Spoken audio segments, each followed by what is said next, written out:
This segment of the Alice Stewart Show is brought to you by Aero Plumbing. For all your household or business plumbing needs, call Aero Plumbing at 1-866-PLUMBER or schedule an appointment online at aeroplumbing.net. Welcome back to the Alice Stewart Show, 7:34, 26 minutes before 8 o'clock. A little foggy out there as you head out, so use caution when you are driving.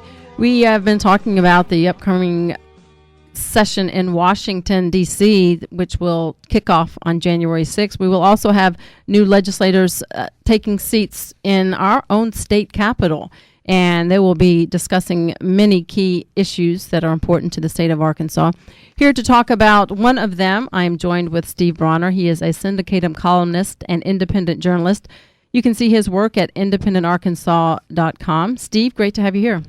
Thank you. Good morning, Alice. Well, thank you. And one of the key items on that's a topic of conversation deals with term limits. And there are it's been back and forth on term limits for many years, but there are some folks that are strongly in favor of it, some that are opposed to it. And in your recent column at independentarkansas.com is that you feel like this will work out best in the long run. Sure. You know, Arkansas voters in November passed a measure that did a lot of good things, like removing the ability of corporations and labor unions to support, to send money directly to candidates. It also kept legislators from being able to become lobbyists for 2 years. But it also extended term limits from 6 years in the House and 8 years in the Senate to 16 years total. They can serve it however they want to. And I don't think a lot of voters understood that was what they were voting on. No. The ballot title, it just said that it was establishing term limits. So I think there's a lot of people who are probably pretty upset about that and will be as time goes on. And kind of the point I was making was that you never could have gotten this other stuff passed on its own. There was just too much. One of the things was that lobbyists can't spend a dime on legislators. They can't buy them. Put it on its own. But because it's all thrown together, it got passed. And now in 2 years, you're going to see the same people who got term limits passed in the first place. They're going to come back, and we'll get term limits back probably in a standalone ballot issue in 2016, and it'll probably pass. And on this, the term limit issue, as you say, the amendment extends term limits from the current 6 years in the House and 8 years in the Senate to 16 years total. Steve, you've been around the Capitol a long time. In terms of getting legislation passed, in terms of seniority, in terms of new folks on the floor, what does this mean, the different length of time, the different term limits? What does that mean in terms of getting legislation passed and getting things done at the Capitol? Well, I'm a term limit supporter, big time. Mm-hmm. At the same time, 6 years was a little bit tight in the House. So now there are some things that are pretty complicated. Maybe it'll enable some legislators to get a little more experience, a little more understanding of the issues. At the same time, it will remove some of the urgency from things. And of course, the problem with having long-term incumbents is that things they get stuck, they get comfortable.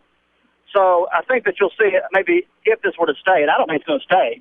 I mean, I think it's going to only be a reality for 2 years. But if it were to stay, you'd see a little more expertise, but also a little bit more professionalism in our politicians. And I think that's not the best trade-off. Some would say that elections themselves are term limits. Well, I get that argument, and they're right. And it's true that I think it was 9 third-term Democrats lost in the House this year. So an incumbent can lose.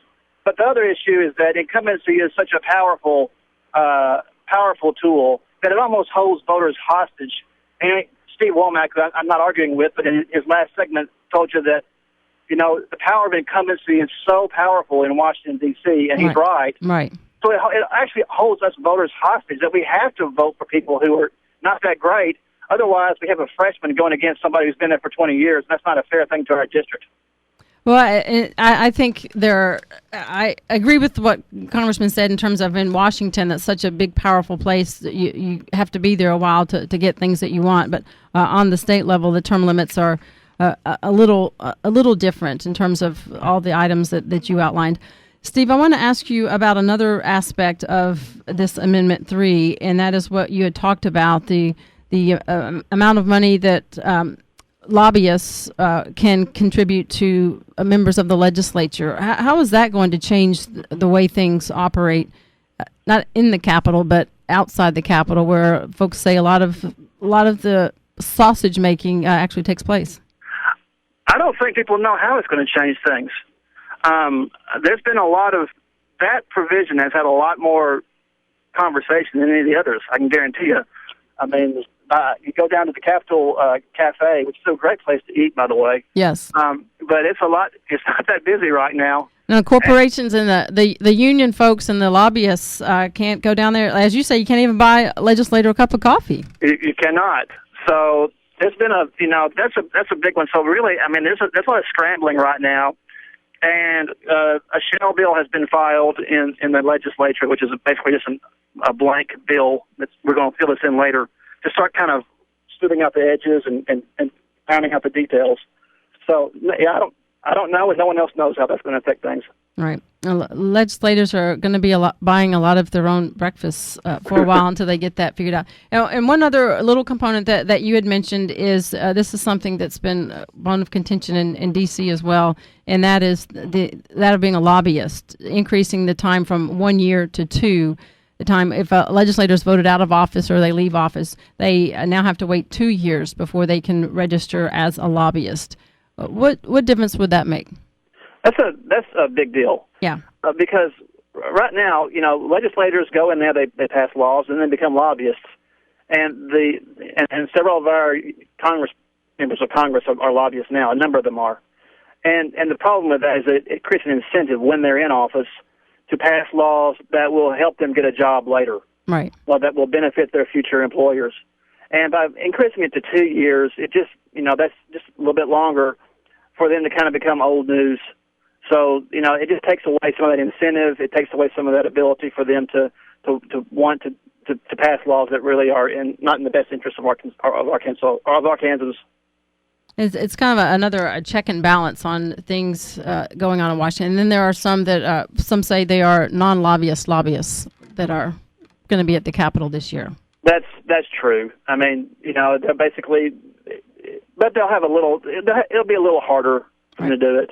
Right. But yes, it's true. They're still going to be up there. Right. Well, there are so many things that are being discovered and now being hashed out on this Amendment 3. It was a key provision in this past election cycle, and a lot of folks are trying to figure out how they will work around that. So we'll continue to have that conversation. We're going to take a break, and we'll come back with Steve Brawner, syndicated columnist, independent journalist. You can see his work at independentarkansas.com. Steve, I want to talk about the situation going on with jail overcrowding and prison construction going on in the state of Arkansas, and this is it's a safety security. So Steve will be back with you after this. This segment of the program brought to you by Arrow Plumbing. For all of your business or household plumbing needs, give them a call, 501-588-3200, or go online at arrowplumbing.net.